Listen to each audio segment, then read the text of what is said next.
I am DJ Tony Cullins, owner of Standing Ovation Entertainment and Ideal Weddings with DJ Tony Cullins.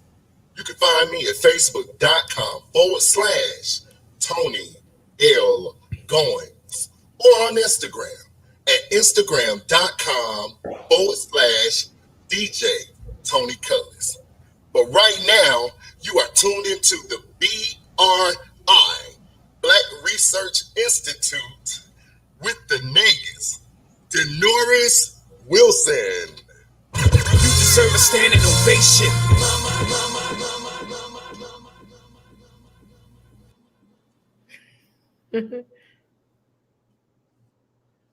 In the Black American reality, the people are presented with representations of real-life kings and queens through the medium of the Black Research Institute, BRI.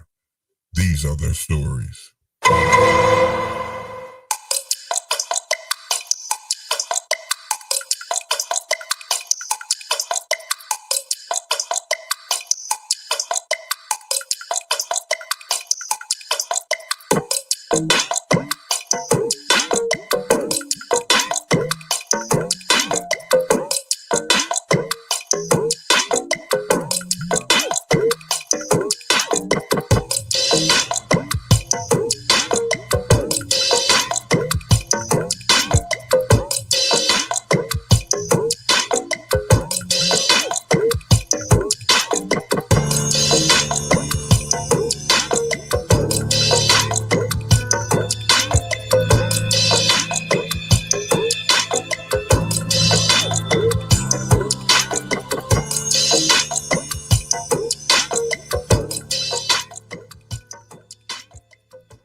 Hi guys, it's Shermeen, the Sensuous Author Cook, and you can find me on Facebook or Instagram at Shermeen, Cheremean, Sensuous Author Cook. But right now, you guys are tuned into BRI, Black Research Institute, with Negus Denoris Wilson.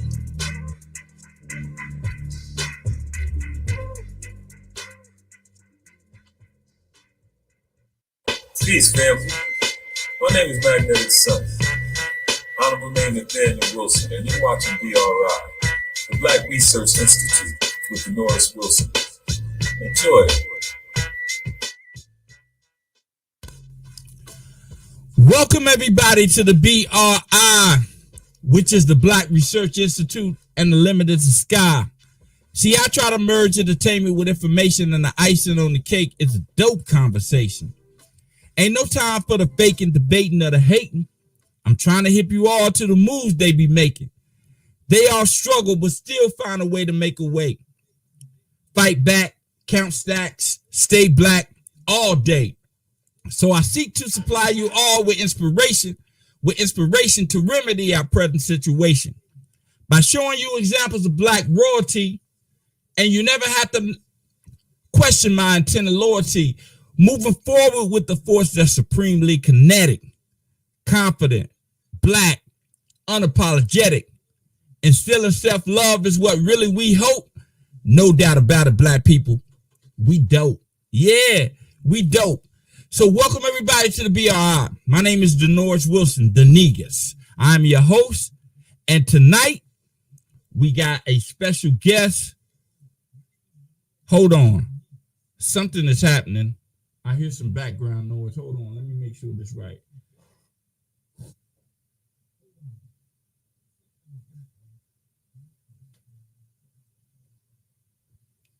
Got it. I see you, Leah, in the green room looking at me. I see you. But anyway, this is the BRI. This is the Black Research Institute. And hold on.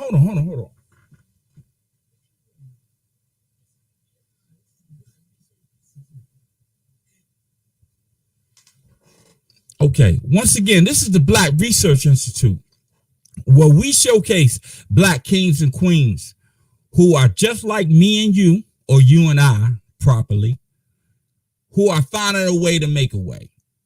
They struggle just like everybody else, but they still find a way to make a way and live their dreams. And tonight is no exception. Tonight I got a young lady. She's from I don't even know if she's from my hometown. I think she is.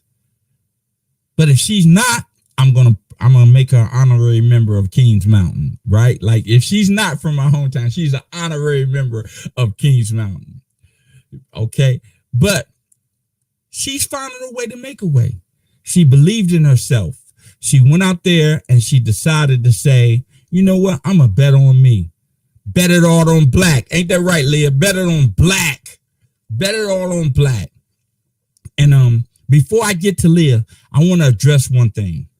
And I want y'all to understand something.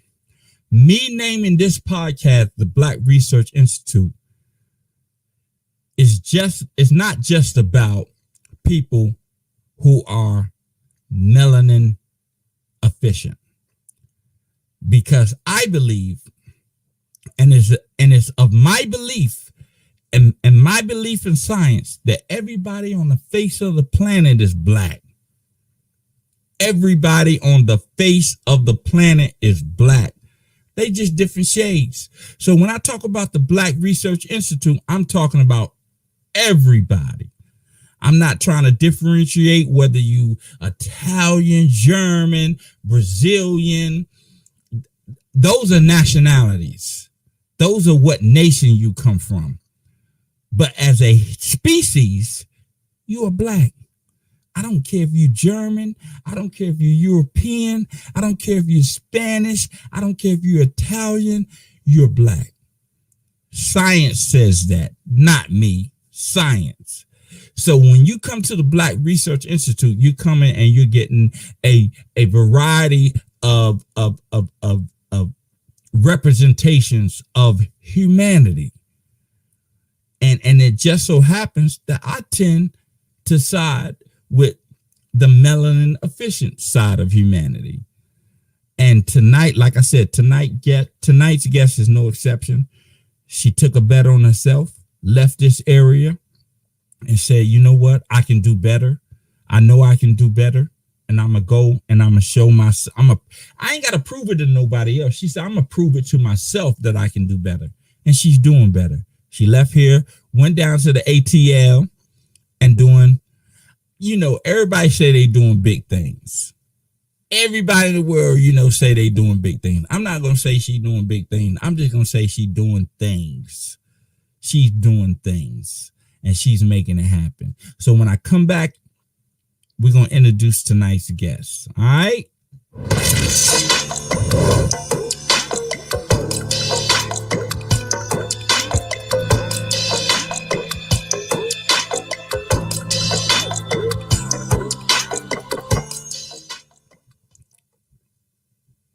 Okay, we're back here and we're at the BRI, and tonight's guest is no other than the owner, entrepreneur, self-made person from Harmon's Kitchen. She goes by the name of Miss Leah Bell. What's up, Leah? Wait a minute. Hold on. What's up, Leah? You muted me. How you doing? Yeah, I did. I had to mute you because you was laughing during the interview and everything. I mean, during the intro, so I had to mute you. Oh, that's fine. It's fine. How you doing? I am amazing. How are you? I like that word. I'm amazing as well. Yes. Right? Like I'm amazing as well. It's customary here on the BRI that before we start any interview process, there are 2 questions that I gotta ask you. Okay. Are you ready? Yes. Okay. So are you being safe? Yes, totally. You are? Yes. Okay. The next question is, are you happy? Yes, I am completely. So if you're safe, we confirm that you're safe, right? Uh-huh. And we're confirming that you're happy, right? Yes. So we should have no issues with this interview then, because this is a safe place and happy place, right? This right. Is what this is. That better be everywhere you go. That's right. I know that's right. So Leah, tell the people a little bit, and don't give them a whole lot because we got a whole hour to do this interview. So don't tell them everything about you, but just tell them a little bit about you, about yourself. Well, I grew up in Cherville. but it's called Kings Mountain. That little divot on 216. Yeah, Okay. that's where I Okay. was born and raised at, like the little outskirts of it. But yeah, I went to Cherville High School. My family is I have a big family. My grandmother was basically the head of that family. And my goal right now is to make sure her name lives on through food and through the business that I'm opening. So that's basically it. Okay. So, and the name of that business is Holman's Kitchen and Catering. Homer's Kitchen and Catering. Hmm. So there are a lot of people out here that cook, right? Hmm. And from what I am noticing is that everyone that cooks have a specialty dish, right? Right. Everybody has a dish that they were like, yo, if you want to go and get some good okra, you need to go here. Or if you want to go and get some good, macaroni and cheese casserole, you need to go here. So what's your dish? Ooh, I got a lot of them. I got a What, lot of cornbread. What else was it? My kids love hamburger steak, which is like, hamburger steak. yes, it's like a Salisbury steak that I make for them, and Okay. I make it out of ground beef, and they Okay. love it. So how long have you been cooking? I mean, you're a lady, so I imagine you've been cooking a long time. But when Yeah, did you? No, let me rephrase that. When okay. did you take cooking seriously? Since I was little, my grandmother and my aunt had me on the chair in the kitchen at 3. So yeah, I took it serious. I would cook even then. When I was young, I cooked all the time. So how does it feel when you're cooking? It just takes me to a different place. Like anything that's going on in the world, I forget about it. It's like I zone out, I just get in my mode, and I could cook for hours if I had to. Okay. It's just that easy. I would stay in the kitchen all day. Anybody that calls me on the phone, they're like, "What you doing?" I'm like, "What do you think I'm doing?" "You're cooking." Yeah, that's what I'm doing. I'm cooking. Like before this interview,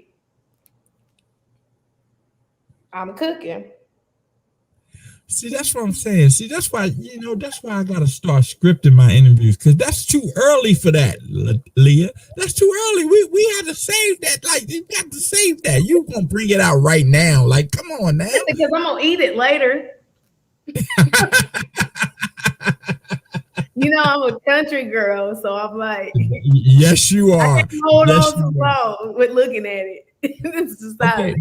but I got a real serious question for you. So I say real serious. I think that's something that you say when you're doing a podcast. It ain't real serious. Like it's just a question. Like I think that's like you try to make it feel, sound all crazy. But Right. when you're cooking and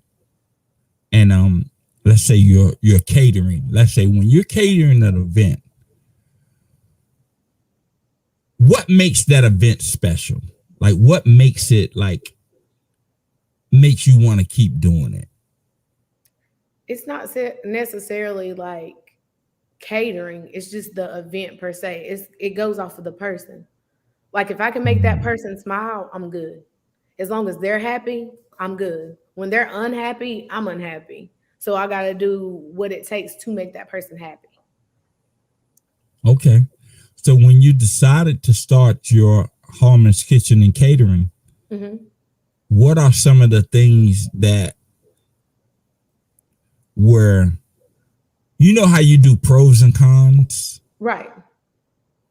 What are some of the cons that may have hindered you from going into this business prior to when you did? Ooh, funds. Where I was. I'm just gonna keep it real with you. Funds. Funds to make a move. That's right. We live in America. That you need some money. You need Yeah. some money. You need some money. We live in America. Like it's all good here, but you need money. Yeah. Okay, so the funds is it. So you always had the aspiration of doing this. You just didn't Yeah, have the capital to make it happen. right. Since I was young, like I was talking to a family member last night and she was like, I'm so proud of you. She was like, because you're actually doing what you said you wanted to do and that you were gonna do. I was like, yeah, that's been my dream. That's been my dream since I was little. Like, who else is 3 years old standing on a chair being nosy wanting to cook? True, true, true. But this is the thing. So when you finally got the funds, and you decided that you wanted to do it, what was the first thing you did? What was the first thing I did? I went and I cooked. I can't say exactly for who, but I went and found a job up here, and it was for a great restaurant for a few people. And I met so many people, so many different famous people. Like it took me a month, less than a month, like 2 weeks to get a job. And they were like, "Well, come in the kitchen. You learn really fast." And they just watched the way I cooked offhand. Like I was invited into the kitchen. Everything went from there. And everybody was like from different places. Wasn't nobody from Georgia in that kitchen at first. They were Wow. from different places. Like I'm like, wow, Alabama, Tennessee, St. Louis, all of that. And I'm like, wow, like All the gumbo places. All the yes, gumbo. and then everybody is like more welcoming. Like it was just like, come on, let's get this money together, type of thing. And I love that. And I love the motivation of them pushing me to be a better me and all of that. That's nice. I mean, it's not often that you can go into a work environment and find that. Like, cause Mhm. most work environments are competitive, Right. But right? see, They're we all competitive. came there for the same purpose. That's good. Now, question. Mhm. I remember meeting you. It had to be 8, 9 years ago, and it was like it was like that. It wasn't no. Remember, we talked about this. We talked about this. It was like that. So it wasn't like we didn't have an in depth conversation. We didn't even converse really. It was just high and by. You know Yeah. what I mean? So you were here. What made you make the move What to made the? me make the move? Mm. It was more or less like I felt more confined there. Like I felt like I couldn't grow as much there because I mean, I knew everything. Everything was like just stagnant to me. So I was like, okay, let me go somewhere where I can actually grow and expand. It was like I was just stuck in one spot and like I wasn't moving. And I had to get my feet moving. And me, if you know me, I'm the type of person to where if my mind stops, it's gonna eat me alive. So I gotta go. I gotta go do what I need to do. That's about like me when I was in New Haven, Connecticut. It got to a point when I was in New Haven, it was like if I stay here, I'm gonna die. Right. Right? If I stay here, I am gonna die. And excuse me, it takes a person who is self-aware to understand that about their life.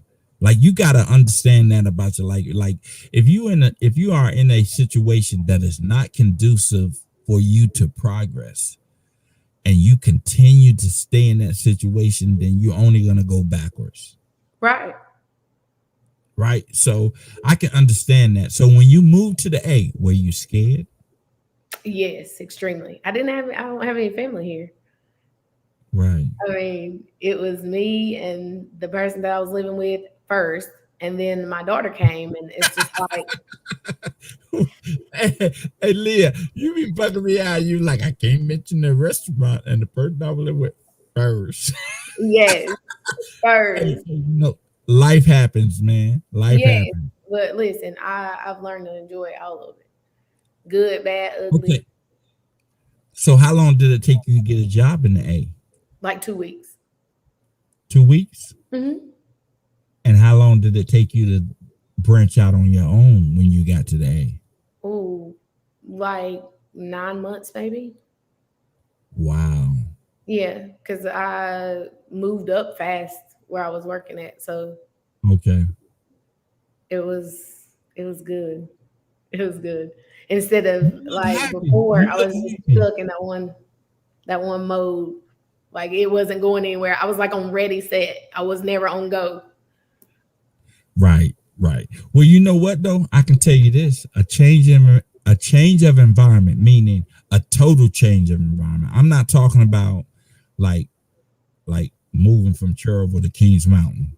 Right. Like I'm not talking about that type of change. I'm talking about a real change, something that you're not familiar with, something that you don't know nothing about.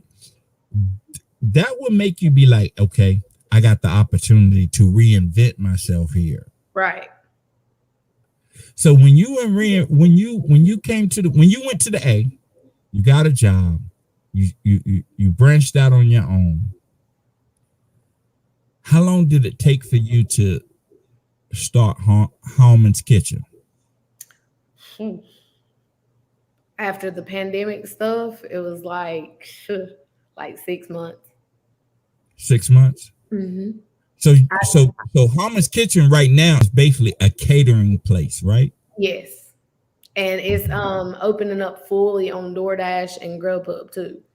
So What? yes, it'll be next week actually. I know. Look, that's what this show is about.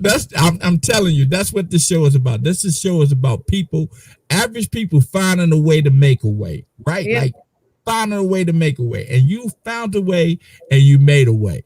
And remember what I told you earlier? You was talking about this is God's breakthrough. And remember what I told you? I say, remember, a breakthrough is not given, it's taken. Right. Like, You gotta go get it. You got to go get a breakthrough. You got to go get a breakthrough. A lot of people don't understand that. Like when I hear people talking about, I'm just waiting on God's breakthrough. Well, it ain't gonna never break through for you, right? If you waiting, no, the breakthrough is already there. You just gotta go get it. You can't do this. Yeah, exactly. So. Oh man, so you're gonna be on Grubhub and DoorDash? I got it on DoorDash already. I'm just waiting on my Grubhub stuff to come up. Nice. Yeah, and then I'm just gonna launch both of them at the same time. I actually paused my DoorDash so that I could wait on my Grubhub. And you know what about us, especially at the melanin efficient. I ain't gonna say melanin deficient. I'm just saying the melanin efficient people. Like we have the greatest ideas, but we don't have a plan behind them. Right. There's no plan to implement these ideas behind them. They great ideas, but we have no plan. And the reason why we have no plan is because we try to do everything. Yeah. We're the manager, we're the CEO, you're the cook, you're the deliverer. We try to do it all, but we don't understand that once we farm certain responsibilities out, it makes us better because we can concentrate on what we're really good at. Right. Like we can, like for me, I'm a graphic designer, and I had a printing press at one time, and I was like, I'm making money, but it's hard money. It's hard. It's hard money. Like I need this money to be easier. Right. So I started farming out my printing. Right. I started farming out my printing, and when I started farming out my printing, even though my prices were a little bit higher than what it was when I was doing it, I made more money, but I had less traffic. You understand what I'm saying? Like I had less traffic, but I made more money.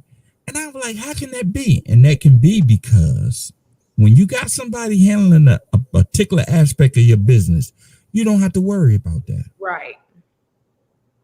That's the progress of the DoorDash and Grubhub. I don't have to deliver nothing. You ain't got to deliver nothing.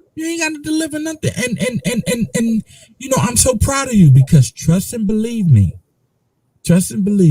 people that's doing what you're doing, catering, small businesses, black owned businesses, they ain't thinking about Grubhub and DoorDash. No. Not thinking No. about that. Right? They DoorDash, they charge too much to deliver. Well, that's one more delivery that you wouldn't have had if you didn't have DoorDash. Right. And then two, you don't have to pay no upfront money. Wow. They take a percentage of whatever's delivered. If nothing is delivered, you don't have to pay nothing. See, now let's pause for 1 minute, right? And let's talk about that process. Mm-hmm. What made you look into DoorDash and Grubhub being a small independent entrepreneur? What made you say, let me see what they're about? The restaurant I was working at, we got it during the pandemic. Like I started working back, like I had gotten laid off. And then I went back and it was only like 4 of us in the kitchen. No servers, a person up front, and then we had DoorDash. So that's how all the food was getting around in Georgia, mainly DoorDash, right, or Grubhub or Postmates and Uber Eats, all that stuff. So when you see it, you're like, okay, I got kind of intrigued with it. I messed with it a little bit while I was at work, and I'd be like, okay, well, I started asking questions. So I made a phone call and I was like, okay, how would this work? And they told me, they was like, you got 3 different areas you can work in, and it's this percentage, that percentage, and this percentage. And it goes off of distance and how much you would promote your business on there. Like they'll promote your business more if you give them a higher percentage of each delivery. Wow. So why not? It's not, I'm not going to see it, so I'm not going to miss it. See what I'm saying? And I'm not coming out of pocket up front, so there's no excuse on why I can't do it. It's a win-win. Right. See, me personally, I would have thought like, yo, for you to be on DoorDash or Grubhub or whatever, you had to be a corporation. No. Grubhub called me the other week, like 2 weeks ago, and they were like, we've seen where your business is getting a lot of marketing coming in. Like they're contacting us about your business and seeing if we have you on here. I was like, for real? And they was like, yeah. And do you want to start with Grubhub too? I was like, of course, yeah. So it made me pause that and then just start all my stuff and start adding stuff to my menu. Like nice. I just have simple stuff on my menu, and most of it's dedicated to my grandmother. Nice. So what's a dish that you named after your grandmother? Is Hallman's chicken and dumplings. Oh yeah. They don't do chicken and dumplings down here like that. You got to go to Cracker Barrel and get chicken and dumplings. See, that's why I say like ATL, they bougie country. They ain't real country. Yeah. They bougie country. You know what I mean? They're not real country. Because I would imagine most people in the ATL don't even eat cornbread. They do. They eat a lot of cornbread, except it's super. No. They eat Jiffy. Yeah. Or they make it super sweet. Right. So it ain't cornbread, it's cake. Yeah, basically. And they put vanilla in, a lot of vanilla. No. But I want to listen. I tell people a good meal to me is some cornbread, pinto beans. I'm good. You got to give me onions though. A little onion, right? A little onion, I'm good. But cornbread, pinto beans, I'm good. Yeah. So you got on Grubhub, you're on DoorDash. We had a little other business that we were going to talk about, but we ain't going to talk about, right? Okay. But you are a true entrepreneur, Leah. Yeah, I do have another business that we could talk about, but hey. Okay, so tell me about that. I do credit. I believe that's right. Yeah, I believe everybody is supposed to have good credit. Like credit is life. Credit is life. The food part is the health part for me. The wealth part is the credit part for me.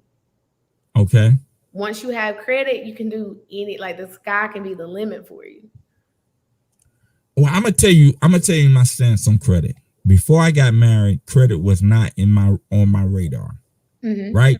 It wasn't on my radar because I felt like if I had credit, I would use credit, right? Right. Like I would use it, and not necessarily saying that I had the money to pay it back. I'm just saying Right. if I had it, I would Right. use credit. So I knew that was the type of person that I was. Mm-hmm. So I never really applied for credit until I Right. got married. Now, when I got married, like it ain't just about me no more. Right? It ain't just about me. It's about my spouse, my wife. Right. And and what we're trying to accomplish together. And I got to do my part on all aspects of it. You know what I mean? Her credit was always right. And if we're trying to do things and be progressive and move forward, And build then together. I gotta get my credit right too. Y'all gotta be on that playing field together. Equally yoked. Yeah. Equally yoked, right? Yeah. Like so, right. So I started getting my credit together, and I'm like, yo, it's not complicated. Credit is not complicated, but it's intricate. Right? Like it's real intricate because the way that they do it, like you're like, I understand this about credit. Mm-hmm. Your billing cycle is one thing, Mm-hmm. but your bill for the previous billing cycle comes in the new billing cycle. Right. Right? Right. So it took me a while to realize, like, yo, if I paid $300 on my previous billing cycle, how the hell I still owe $300 on my current billing cycle? Because it's a new one. It's a new Exactly. cycle coming up. So it's a learning curve for me. Not a learning curve. Mm-hmm. More. I want to say it's more of a practice. Right. Something I gotta practice. And credit, man, I never really downed credit. It wasn't my thing. Right. And my wife, she's a credit queen.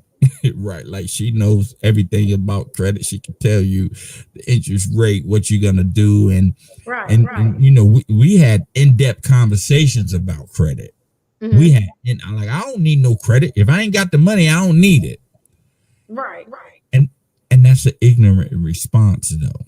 For real, because you could, with most things with credit, you'd never have to spend your money. That's how people get rich.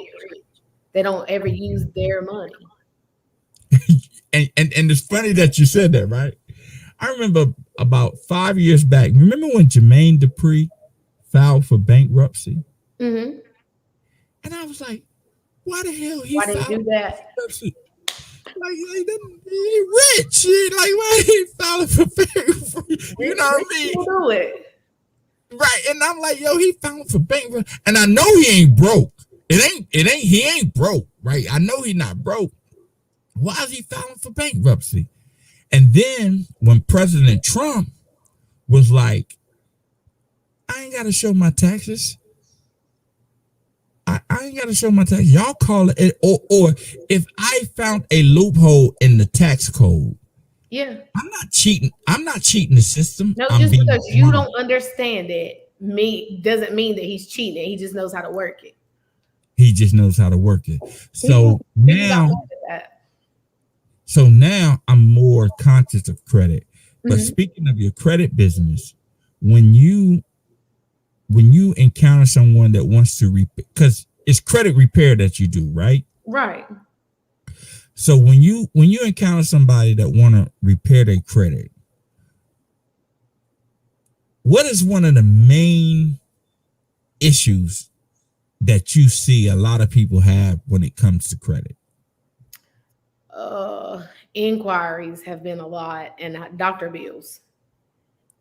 And that's basically it. Like I've seen maybe one or two bankruptcies, stuff like that, but it's mainly like Doctor bills everywhere. Even with my own personal credit, I had them everywhere.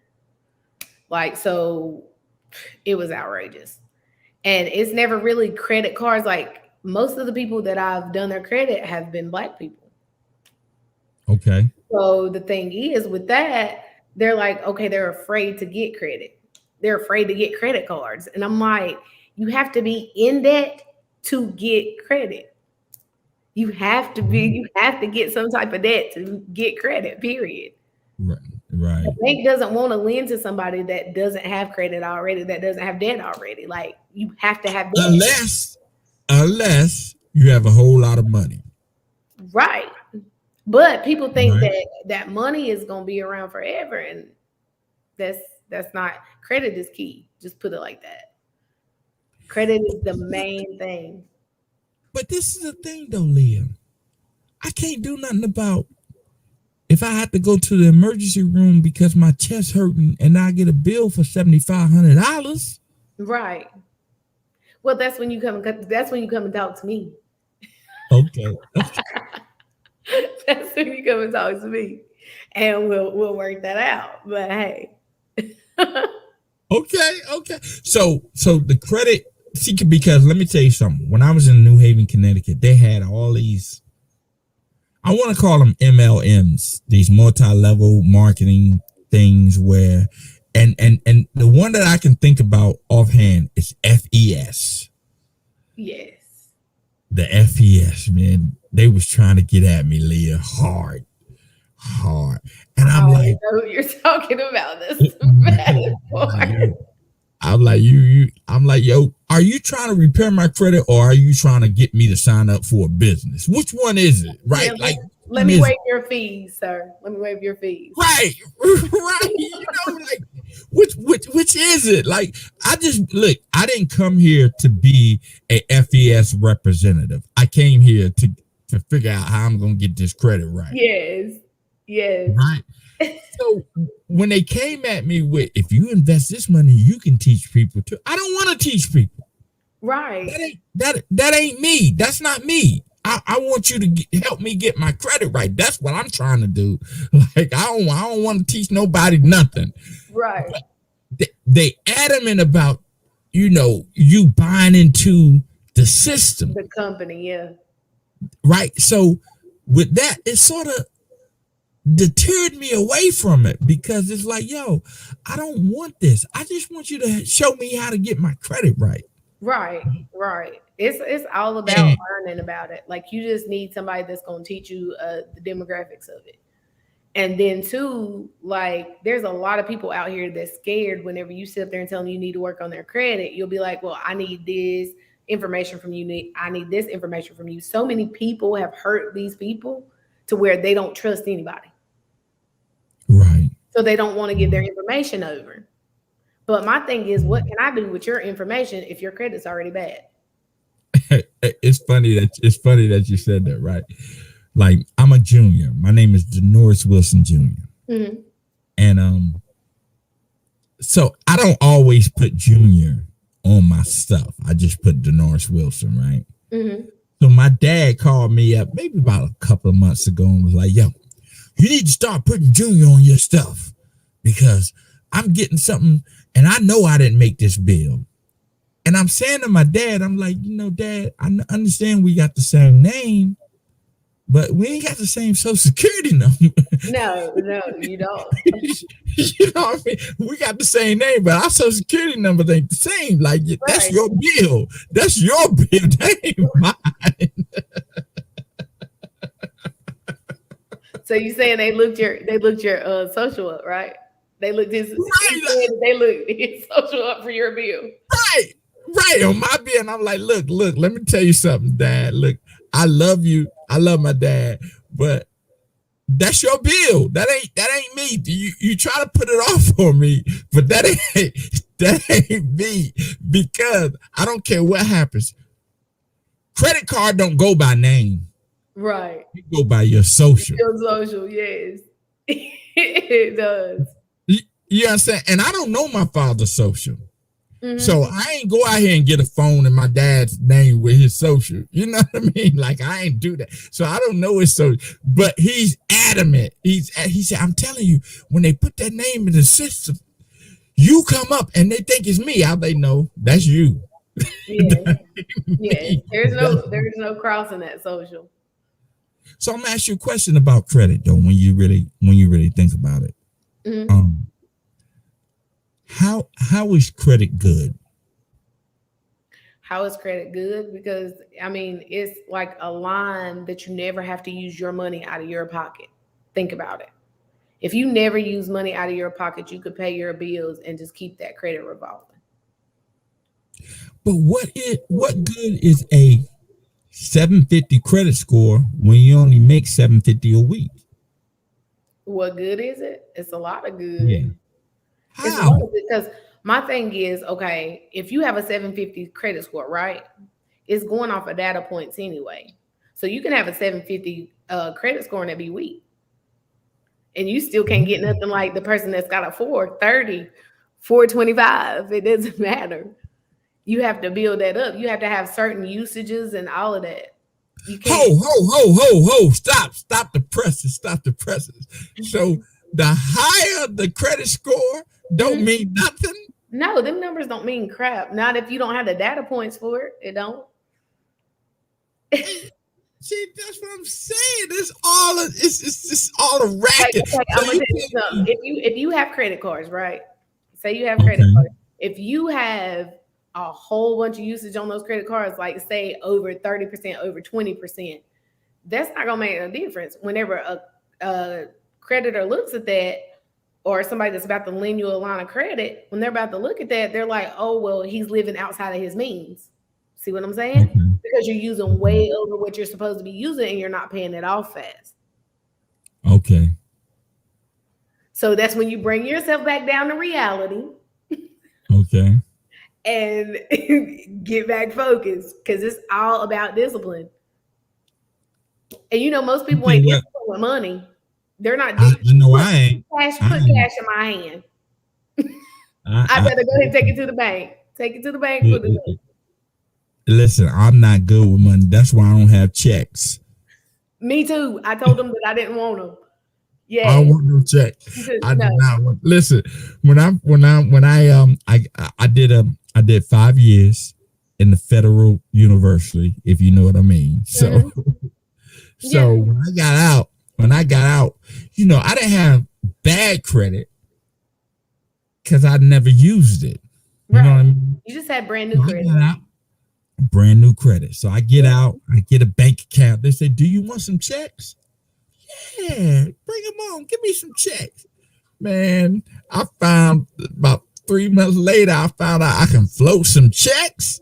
I done wrote a check to this bank and then to another bank and automatically withdrew off of that check that ain't no money in that bank. And ain't no money. Like, and then one day it caught up with me when I done floated so many checks in one bank, I owe like $1,500. Right. Because it caught up with me. And I was like, yo, I'm going to pay this off and I don't want no more checks. Right. And see, that's the way I feel about checks. I don't want checks.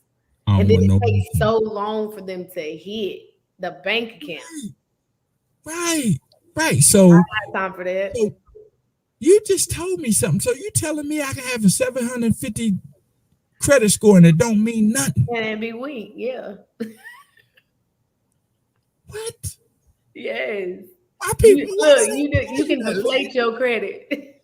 God almighty. Oh my God. Yeah. You done made me mad now. You done made me mad. It depends on what's on it. If you have enough trade lines, if you have enough credit cards, if you have enough primaries, if you have enough stuff on there to make it look appealing, like you have debt, but you know how to budget it, you're good. It's all about budgeting what you have. And if you can't budget it, you can have a 750 credit score and you've used too much of your credit line and bow, they're not going to give you anything else because they see how you're paying. So what you're actually telling me is that no matter what your credit score is, if you don't exercise some discipline, Right. it don't really matter, right? Right. Okay. I get that. Because I don't have, listen, when it comes to money, I'm the type of person, if I want something and I got the money, I'm You getting want it. to get it. I'm getting it. Like, I Well, worry look, the about thing after is, if that. you have the money and you're using a credit card, right? Pay it off in 2 weeks. Bring that utilization back down before it hit. Okay. It was like it was never there. But then again, though, don't I want it to be there so that they can see that I paid it, and then, you know what I mean? Like, they're gonna see you paying it. They're gonna see when you use it. But when you pay it, you need to make sure you pay it to keep that utilization down. now my wife was telling me that whatever with all the credit cards that you got, you never want to spend over 30% of all your balance. Is that correct? Actually, it's more at 10%. 10%. Say you have an old credit card. Say, look, okay, I'm gonna tell you the best thing. Most people, what they do is if they have an old credit card they're not using, they say, oh no, I don't want this no more, and they take it off. Why would you take that off? And that's showing that you have another credit line on there.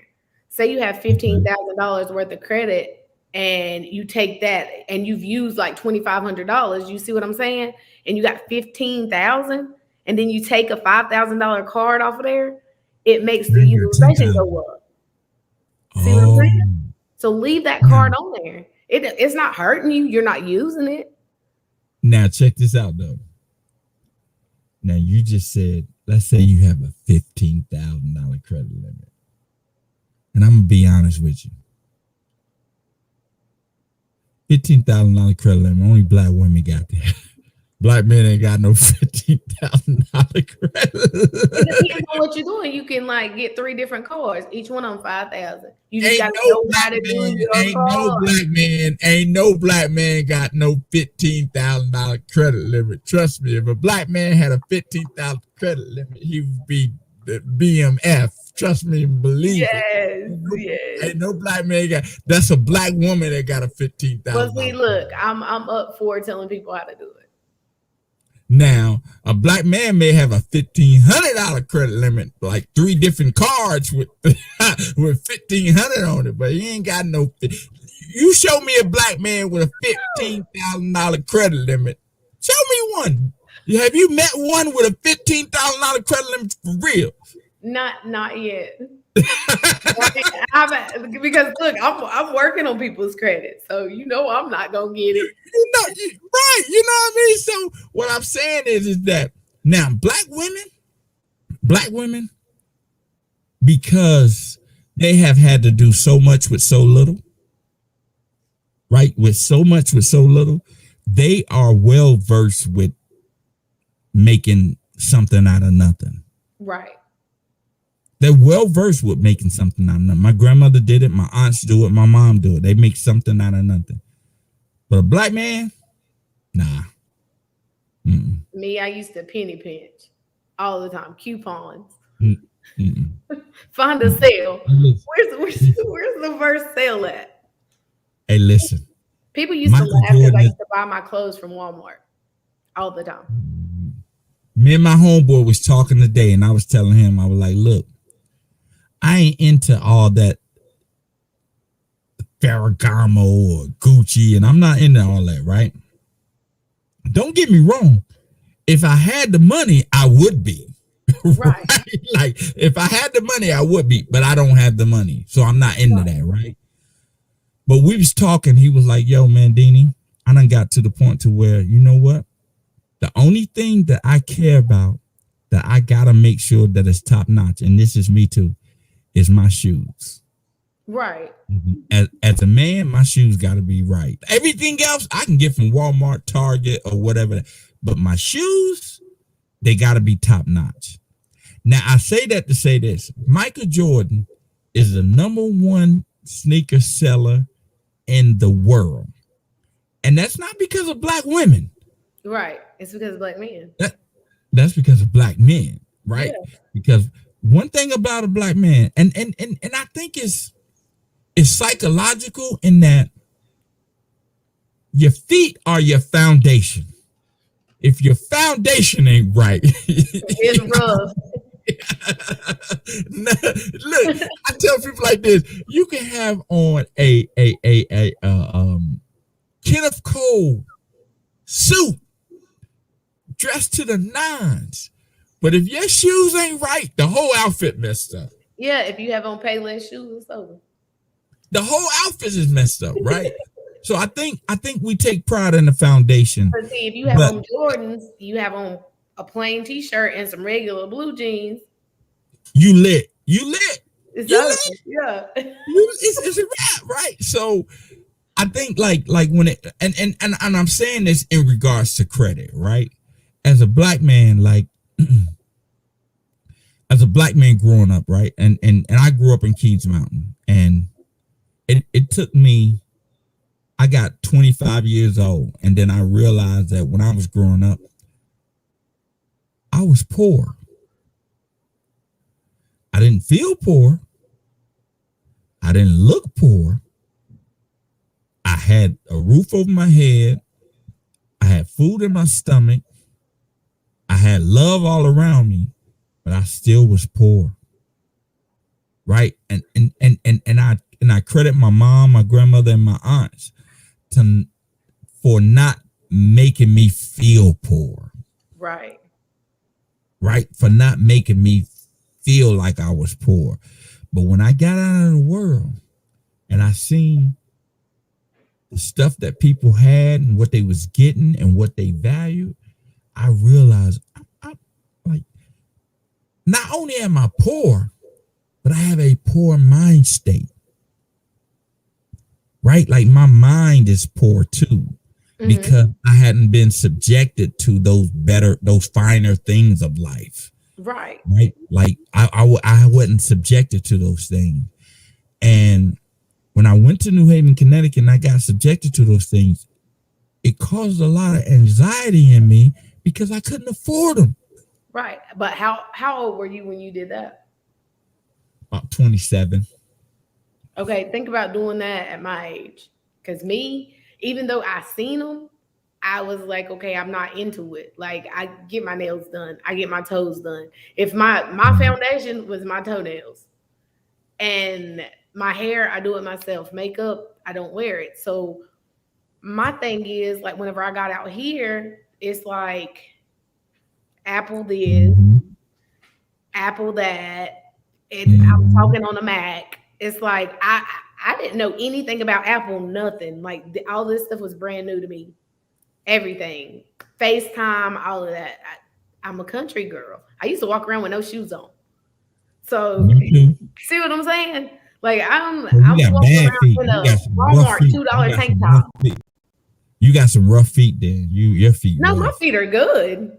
My feet are perfectly fine. Ain't nothing but dirt road. Ain't nothing but dirt roads on there where you live at. I know.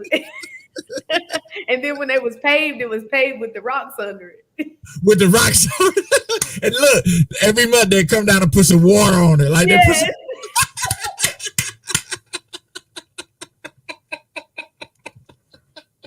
I grew up with a well for a little bit. Me too.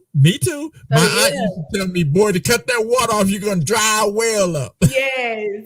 No, but I'm talking about the one you put the pail down in. No, you didn't. My grandmother and them had one. My uncle, like, our family stayed back where it was my aunt and my mama, and then my aunt was up top, and my grandmother was up there, and then my other aunt was on the other side. We had a well right beside our house. You are kidding me. We used to look down in there. We would have fell in there. It would have been over. We didn't have a well where you had to pull a bucket down, but we had a well. We had one of them too. Yes. Yeah. So you know what, man? Remember what I told you? This interview is not an interview; it's a conversation, and that's what we're having, right? And I want people to resonate with you and understand you. So this was about. It was supposed to be about Harmon's Kitchen, right? Like that's what it was supposed to be about. So let's talk about Harmon's Kitchen. What are some of the dishes that you offer? I have like a petty melt, it's a turkey Texas toast melt. So it's on Texas toast bread with garlic butter on each side. It has a mixed cheese blend on top with grilled onions, and I do a turkey patty or a beef patty. And then I'm gonna start offering a veggie patty. Nice. I'm in the process of like making my own veggie patties. So I'm Nice. gonna have like stuff for vegans too coming up, but I do a lot of seafood and stuff like that too. Like I have a shrimp poor boy.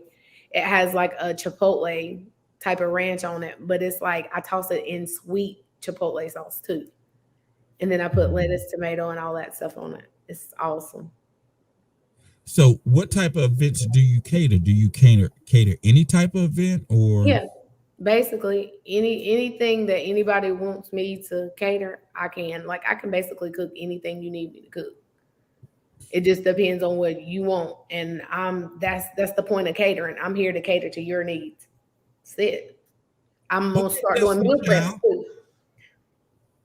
Okay, Destiny Child. Yeah.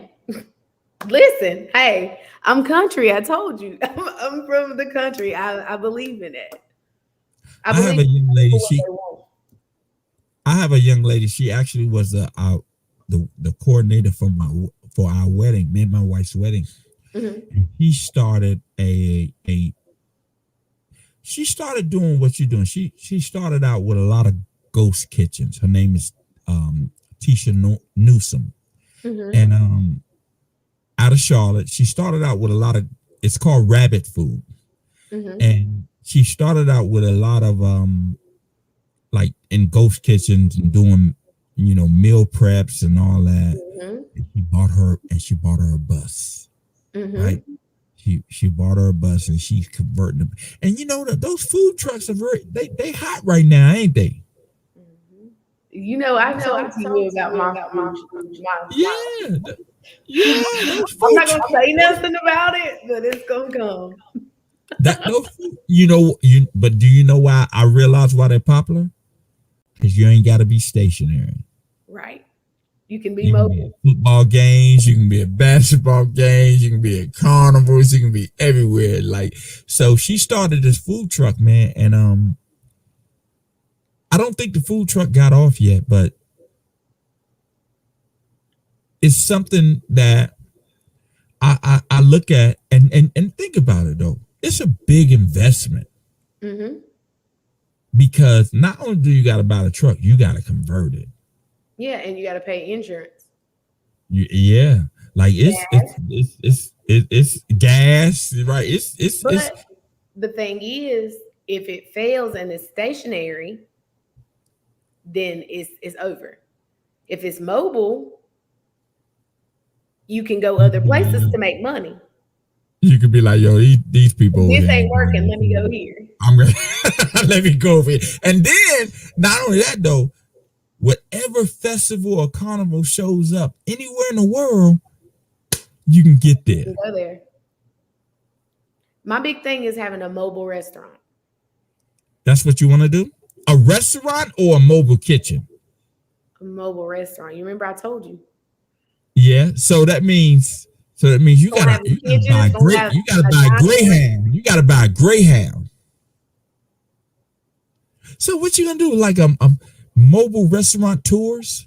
Yeah, through the city. Mm, through the Do them city. here That's and in nice. Charlotte. That's my goal. Like a party bus restaurant. Nice. That's a good idea. Hey Leah, do you believe we've been on live for an hour? No, I don't. We've been on live for an hour. Well, And I it, have it fun. feels like it feels like 15 minutes, doesn't it? Right. I ain't I gonna see it lie. now. Yeah, I see it now. A whole an hour like that. I can Listen, talk to you for like 2 more hours, I promise you. listen. Well, look, man. This is a show where I'm featuring you, and I'm featuring. It's breast cancer awareness month, right? Like Mhm. this is what it is, right? And I don't know if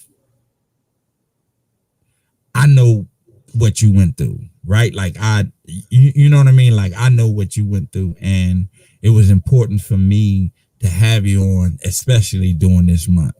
I Right. don't know if you want to I don't know if you want to divulge it or put it out there, but I know what you went through, and I admire you, and I see what you're doing, and anything that I can do to help you, not even achieve your goal, just to be better. Right. Right. Just to be a little bit better. I want to do it for you. And when you agreed, because listen, when I used to see you, remember I told you I used to see you all the time online, and at one time you was really into the fitness thing. Yeah. Like that. Yeah. You really in the fitness thing. And I'm there just a little bit. It ain't went anywhere. Not too much. Like okay. You were really into the fitness thing. And when I got the idea to start my podcast, I just wanted it to be regular people. Right. Right. Because I think like for us, we look for inspiration from people who already made it. Right. Not like the up and coming. But this is the thing. When you look for inspiration for people who already made it, if you're inspired by people who already made it, then you're doing yourself a disservice because you're not seeing how they made it. Right. But you're not using your own mind to build yourself up to that either. Like you're wishing for something they already have. What word did you use? You're doing what? You're building yourself up. Like you can't grab it. You said you're wishing. Yeah, you're wishing. You're wishing for something that they have, and it's not. You got to go for what's for you. That's the main goal. Go for what's for you. Like I tell my kids all the time, if you dream it, you breathe it, you wake up, you think about it, you go to sleep thinking about it. That's what it is. That's what it is. That's what it is. And don't be scared. What they said, don't be scared. Don't be scared. But you can't be scared because, I mean, if you're scared, then you'll never go anywhere because you're going to have to take risks. And this is my thing about taking risks. You take risks every day. You get in the car and you drive down the road. You don't know if that person that's coming towards you is having a bad day and just want to say, forget it, everything. I'm going to kill everybody and take some people. I'm going to kill myself and take some people with me. You don't know. Right. You don't know if that person is feeling like that. So you're taking a risk. But if I am going to take a risk, at least one of those risks are going to be on myself. Yes. Yes. Either whether it's with money, time, lack of sleep, just anything, it has to be on you. And if you never take a risk for yourself, what makes you think another person is going to? I don't know who Outstanding is, but they say they such a fan of your food. I don't know who Outstanding is, so they are a fan of your food. I haven't had your food yet.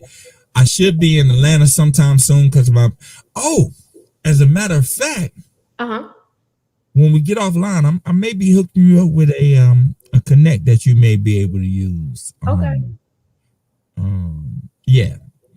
But anyway, I should be in Atlanta sometime soon, so hopefully I get to sample some of your food. Well, you let me know where you're gonna be at, and I got you. Okay, so now tell the people how to get in touch with you. Social media. Don't give out your phone number because I do have dudes watching and they're gonna be trying to holler at you on the low. They already stay in my DM. I already know. And you know me, I'm like, I'm single, but I'm not looking, so we're good. Okay. So tell them how to get in touch with you on your social media. Social media, you can go to my Facebook, it's Leah Bell.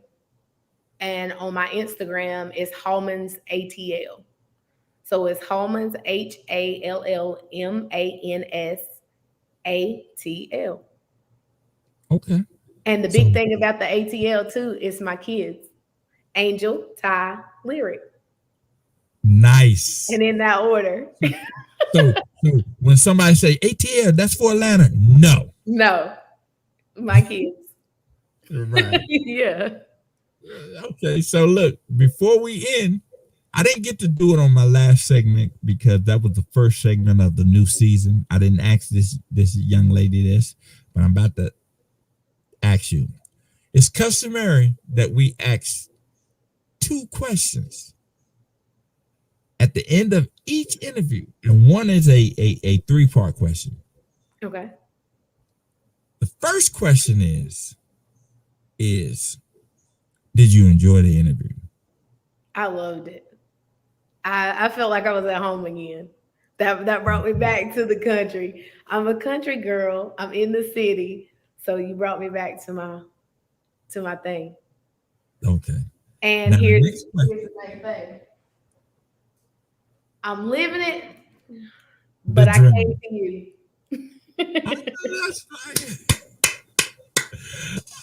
Okay, so now the next question is a 3-part question. Well, it has 3 answers, not 3 parts, but the 3 answers. So I need for you to name me 3 famous Black people, but they can't be athletes or entertainers. Okay, well, she's an entertainer too. Maya Angelou. Okay, I give you that. Let's see. See, you taking them away from me because, like, I grew up with older people. So it's like, let me see. I know Cicely Tyson, but she was still an actress. No, she an entertainer. Nope, can't use I Cicely. think she was still an actress. I don't know. Yes, you do. I caught you off guard, but you know 3 famous Black people. I mean, I do, but it's like my mind is like, since you said entertainer, it's like, right. Go ahead.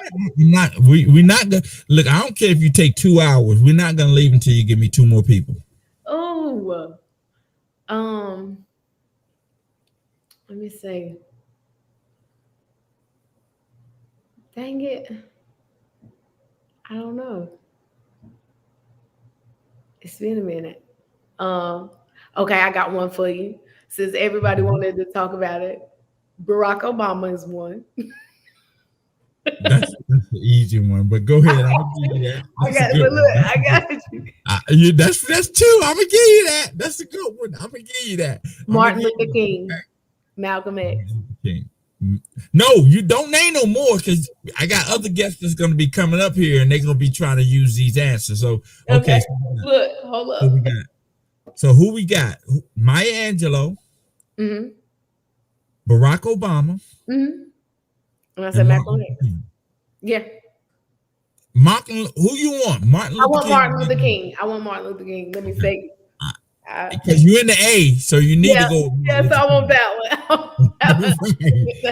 one. Okay, so now the next time I bring you back on here and we got that Harmless Kitchen mobile kitchen bus running around the United States, right? And I ask you this question, you can't use them 3 anymore. Those done. I got you. And I'm gonna go ahead and get my game up with books and all this other stuff. You ain't got to get your game with books. You already know it. I just caught you off guard. That's all. But see, me, I always like to learn. So. But see, this is the thing, and I ask people that question, not to put you on blast or anything, but just to let people understand that they ain't teaching us about ourselves. Right. And I believe that. I know this for a fact. They not teaching us about ourselves. Another thing they're not teaching you about too is they're not teaching you how to be prepared for life. What they teach you is to stay in debt. They don't teach you how to not be in debt.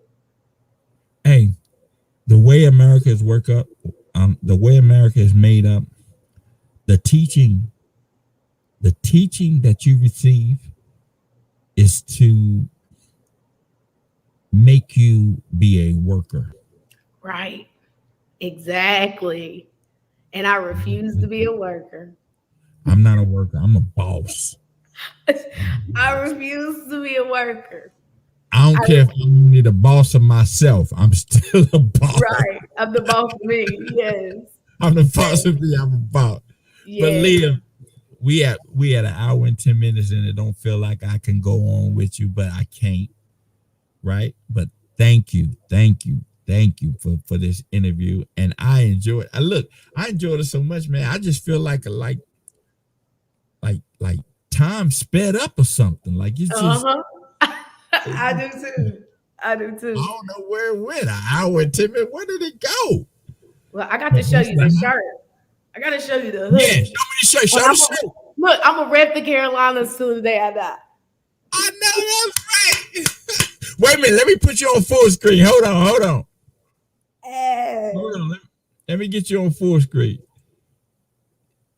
There you Y'all go. see it? That's Harmon. That's Harmon's kitchen. That's her. And I will have her social media link available on the BRI. Woo! Y'all, she made that for me. I can't eat it, but she made it for me. I'm about to tear this up. That's right. But Leah, thank you again. And keep doing what you're doing, man. Keep finding a way to make a way. And remember what I told you. A setback. It's exactly what it is. It's exactly what it is. It ain't nothing else. It ain't a setup for nothing. It ain't nothing God trying to work you. No, it's a setback. That's exactly what it is. And once you realize that it's a setback, then you can get in your mind what you need to do to overcome it. To overcome it. All right. Thank you again. And we'll be in touch because we got big things going on. We got big things happening. Yes. We do. And we still have to talk about it. And right. But just stay here for about 5 minutes after I close the show out. Okay. And we'll talk, all right? Okay.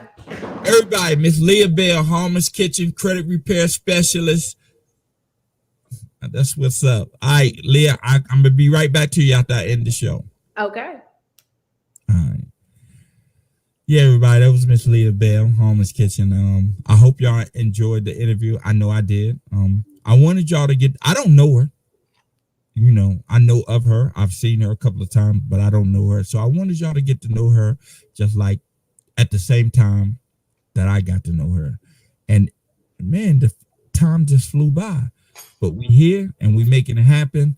And next week, I got another chef. It's my brother. All right. So let's do this little short outro. And look, tune in next week. Another chef. He's got his mobile kitchen running and up and running. And we're going to interview him. But until then, remember, in order for you to receive a blessing, you must first be a blessing. All right. With that, I say peace.